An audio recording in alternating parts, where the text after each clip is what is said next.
Con todos estos datos disponibles, el futuro descubridor comenzó a vislumbrar las grandes posibilidades que suponía navegar hacia el oeste. Los Caballeros de Cristo, o sea, los Templarios de Portugal, habían obtenido las cartas que su rey Alfonso V había mantenido con el cosmógrafo florentino Paolo dal Pozzo Toscanelli. Colón tuvo acceso a ellas en 1480 y comprobó que en 1474 Toscanelli había propuesto al monarca portugués una ruta más corta y directa a Cipango, nombre que se le daba a Japón en las crónicas de Marco Polo. Colón inició directamente una correspondencia con el florentino y se dice que obtuvo de él numerosos datos y un misterioso mapa del Atlántico. En 1482 se enroló en la expedición de Diego de Azambuja, enviada por la corona portuguesa a explorar la Costa de Oro africana, lo que permitió comprobar el comportamiento de las naves en largos recorridos oceánicos. 2 años después, tomó la decisión definitiva de emprender un viaje a través del Atlántico, navegando hacia el poniente. Parte 4. Tiempos de contratiempos. Al casarse con una portuguesa, Cristóbal Colón había pasado a ser un súbdito de ese reino, y por lo tanto sometió a su proyecto al rey Juan II. El soberano lo remitió a su consejo naval, que sin abrir juicio sobre su tesis, opinó que el intento sería inoportuno. En aquel momento, Portugal tenía todo su empeño en las expediciones que buscaban llegar al Índico bordeando África. Por otra parte, los almirantes y cartógrafos que integraban el consejo sabían que entre Europa y Asia se interponía una gran isla, o tal vez todo un continente, y expresaron su asombro ante la ignorancia de Colón. ¿Por qué ocultó el navegante sus conocimientos? Quizá porque temía que los sabios consideraran la idea de explorar aquellas tierras desconocidas demasiado arriesgada y de dudoso beneficio, no lo olvidemos. En esa época toda Europa estaba obsesionada por las riquezas de Asia, y sus gobernantes buscaban encontrar la ruta más breve y segura para llegar a la India. Los expertos que lo asesoraban sabían que esa ruta no era la del Atlántico, como también lo sabía sin duda Cristóbal Colón. Siempre lo supo.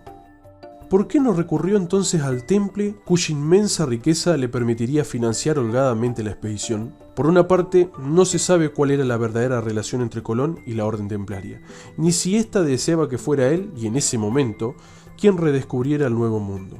Colón tuvo que afrontar entonces un nuevo contratiempo. Al fallecer súbitamente Felipa en su casa de Madeira, el hermano mayor heredó todos los títulos y fortuna de los Polestrelo, sin ofrecer nada al desolado viudo. Por este motivo se enfriaron las relaciones entre Colón y su cuñado, que lo trató como si fuera un intruso en la encumbrada familia Polestrelo. El navegante abandonó resentido el archipiélago y poco después salió de Portugal. Como es sabido, se dirigió a España, la otra gran potencia marítima de la época. Allí entró en contacto con el fraile Juan Pérez, prior del convento de la Rábida y el confesor de la reina, a la que transmitió un pedido de audiencia del genovés. El tiempo pasó sin respuesta. Entró entonces en escena el escribano real Luis de Santangel, influyente judío converso, quien junto con el tesorero mayor de Alonso de Quintanilla consiguen que Colón sea escuchado por una junta consultiva reunida en Córdoba. Por supuesto, el navegante genovés no hizo la famosa prueba del huevo ante los consejeros, ni discutió con ellos si la tierra era plana o redonda. Insistió en su versión de que esperaba llegar a Asia, expuso los argumentos a favor de su plan y desplegó los amplios beneficios que podría aportar a Castilla su expedición. La Junta no le proporcionó una respuesta inmediata, aunque debió hacer llegar su opinión a los reyes católicos.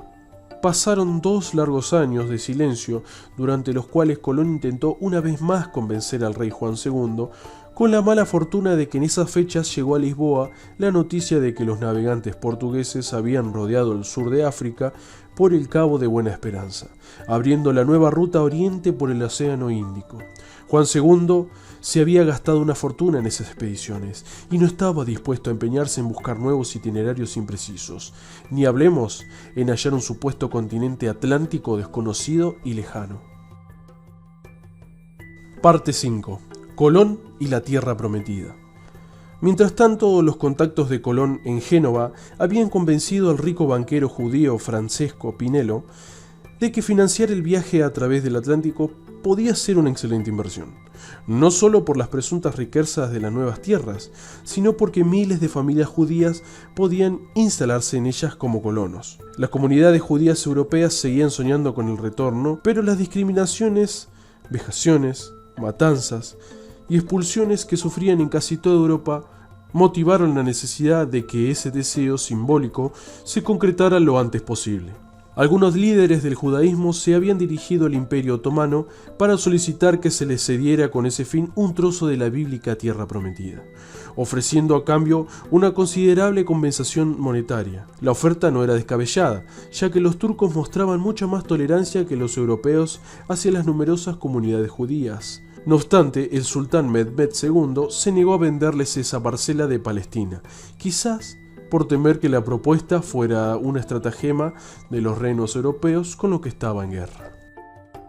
Los dirigentes judíos resolvieron entonces que su tierra prometida podía ser cualquier lugar donde su pueblo pudiera vivir en paz y construir una nueva Jerusalén.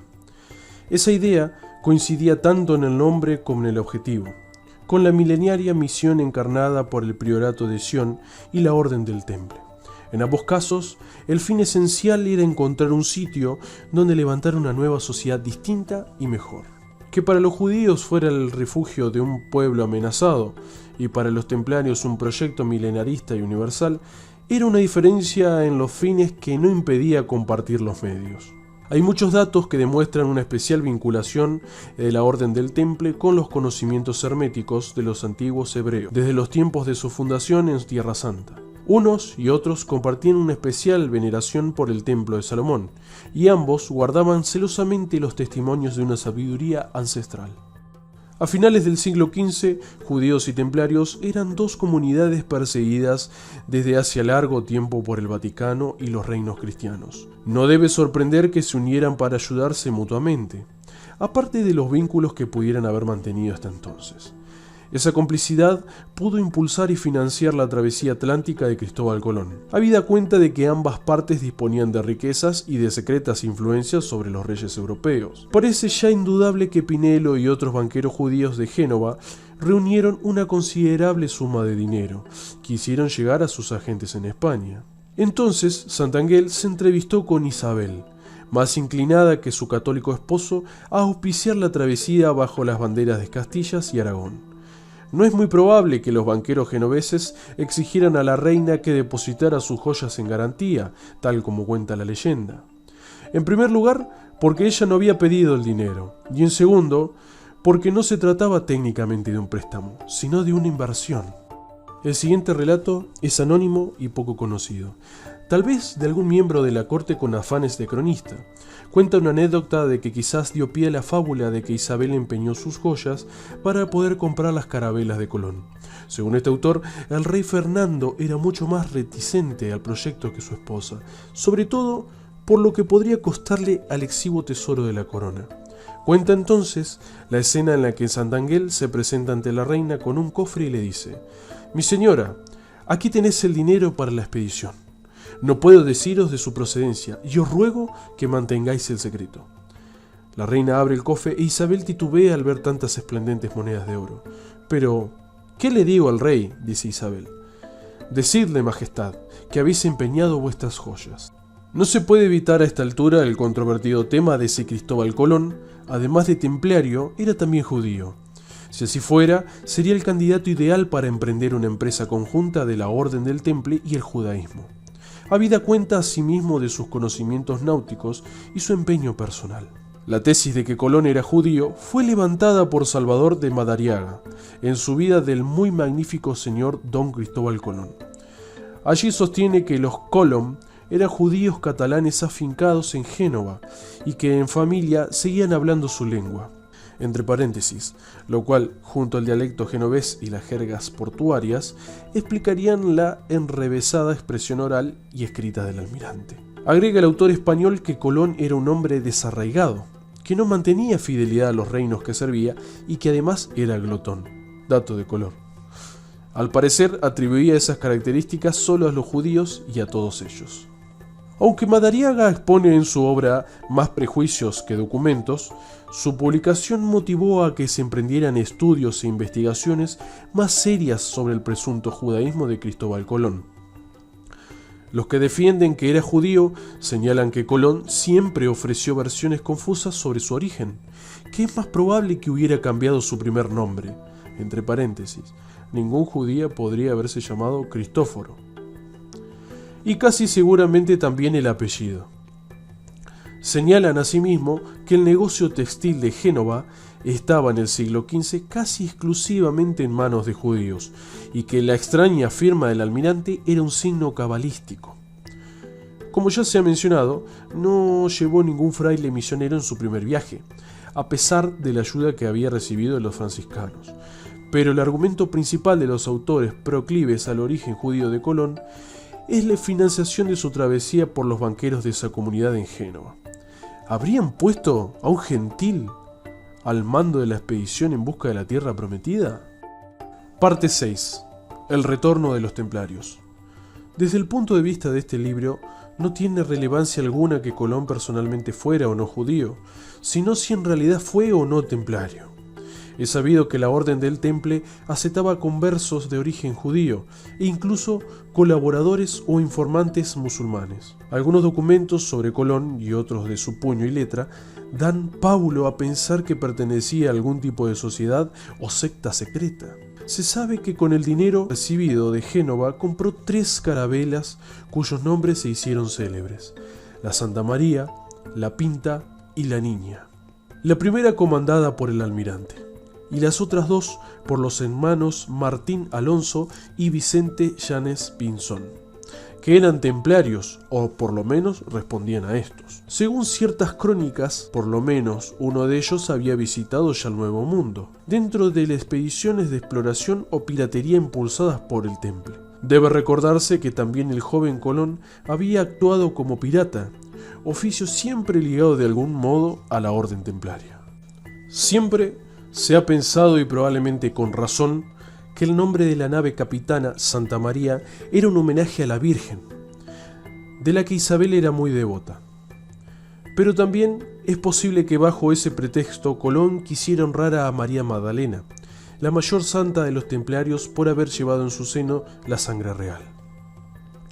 Martín Pinzón tenía una carabela llamada La Pinta, y decidió dejarle ese nombre que le había traído suerte. Su hermano menor escogió otra de menos volumen, la Santa Clara, quizás porque ese nombre le recordaba el del ilustre navegante templario Henry Sinclair, pero luego decidió rebautizarla como la Niña, tal vez por indicación de Colón. Los historiadores explican que la llamó así por ser la más pequeña de las 3 carabelas, pero los estudiosos de la cristología hermética manejan otras explicaciones. Si Santa María era María Magdalena, la niña que la acompañaba no podía ser otra que su hija, la mítica Sara, continuadora del linaje de Jesús. El críptico mensaje simbólico de las carabelas sería entonces que María Magdalena llevaba a la niña sagrada a un nuevo mundo, para que en él floreciera la sangre real. No vale repetir aquí las conocidas peripecias de los 4 viajes de Cristóbal Colón a lo que hoy es América, y él sabía que no eran las Indias ni Catay. Si hubiera creído que llegaría a esa rica tierra de Oriente, hubiese llevado a bordo mercancías europeas que pudiera intercambiar por ricas sedas y costosas especias. Pero las carabelas solo cargaban unas cajas de gorros coloridos, cuentas de vidrio, campanillas de metal y otras bagaletas que podrían impresionar a nativos semisalvajes, pero no desde luego a personajes como el Gran Khan. Como ya se ha dicho, Colón no buscaba nuevas rutas mercantiles, sino una tierra apropiada para levantar la nueva Jerusalén. ¿Por qué entonces tomó posesión de esas tierras en nombre de los reyes católicos? En esa época era imposible que una sociedad privada u orden religiosa conquistara y colonizara nuevos territorios. Solo las coronas europeas y cristianas podían tomar posesión de una tierra de herejes, y las disputas entre ellas se sometían al arbitraje del sumo pontífice. La orden del Temple estaba además prohibida, excomulgada y perseguida, y actuaba en la más estricta clandestinidad. Necesitaba, por tanto, un reino europeo que sirviera de pantalla a sus propósitos en el Nuevo Mundo. ¿Y qué mejor pantalla que la de los muy católicos soberanos Isabel y Fernando?